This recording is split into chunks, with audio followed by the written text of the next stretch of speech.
pourquoi Allah il a créé les dinosaures? Alors, c'est une question qui ramène d'autres, si vous voulez. Pourquoi Allah a créé les dinosaures? Pourquoi Allah nous a créé nous? Pourquoi Allah a créé des serpents? Pourquoi Allah a créé des scorpions? Pourquoi Allah a créé ceci et cela? Allah a créé ce qu'il veut. Yakhluqullahu ma yasha, nous dit le Coran. Allah crée qu'il veut. Wa ma ya'lamu junuda rabbika illa hu. On ne connaît les créatures d'Allah dans leur diversité de façon parfaite que lui-même. Il crée ce qu'il veut. On n'a pas la science infuse pour connaître toute sa création et toute l'histoire. Bien sûr, il y a un travail qui est fait par les archéologues, par les scientifiques, pour essayer de trouver des indices, pour essayer de recoller le puzzle, le grand puzzle de notre histoire. Mais ça restera, à mon sens, insuffisant. C'est bien, mais c'est insuffisant parce que Allah tabaraka wa ta'ala a créé tellement de choses et sa science est tellement vaste et illimitée qu'on ne pourra pas cerner tout cela.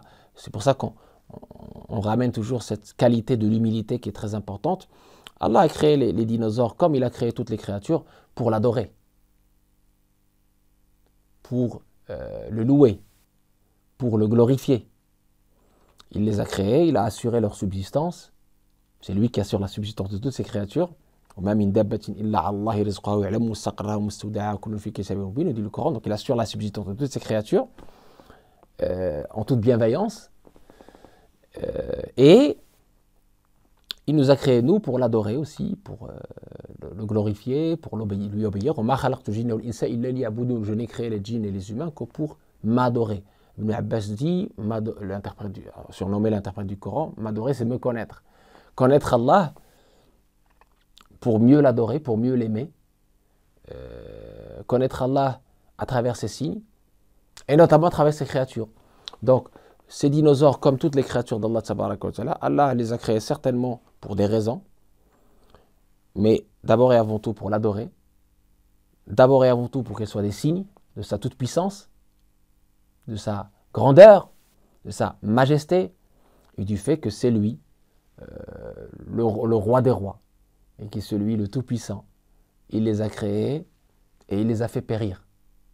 Il y a en cela un message, une leçon pour nous. Si des créatures aussi géantes, aussi imposantes, qui ont vécu avant nous, et que Allah a fait périr de façon presque brutale, et de façon, on va dire,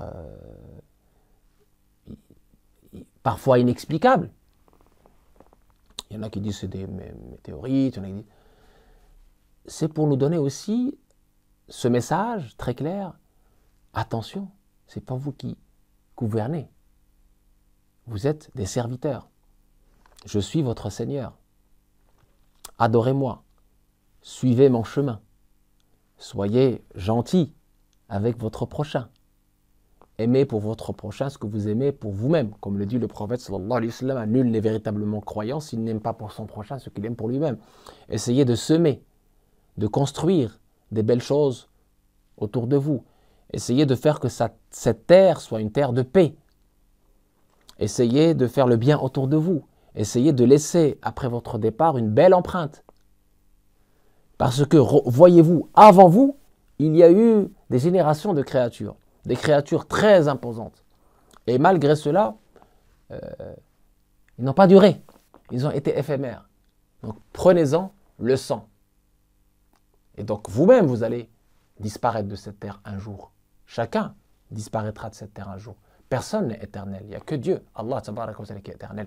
Donc profitez de ce passage temporaire dans cette terre pour faire le bien autour de vous, pour que effectivement vous puissiez être éternel. Non pas physiquement, mais par le bien que vous avez fait, que vous avez accompli, et par l'obéissance d'Allah tabaraka wa ta'ala que vous avez pu faire et diffuser autour de vous. Et c'est ça, le bon message qu'on doit conclure de cette petite histoire, cette parenthèse des dinosaures qui ont effectivement existé. Mais il n'y a pas que les dinosaures, il y a d'autres créatures peut-être même beaucoup plus imposantes, qui ont peuplé cette terre avant nous, et même peut-être en même temps que nous. On ne sait pas tout, on doit garder cette humilité, et on doit garder le focus, c'est-à-dire la cible, qui est l'adoration d'Allah tabaraka wa ta'ala, qui est notre mission sur cette terre.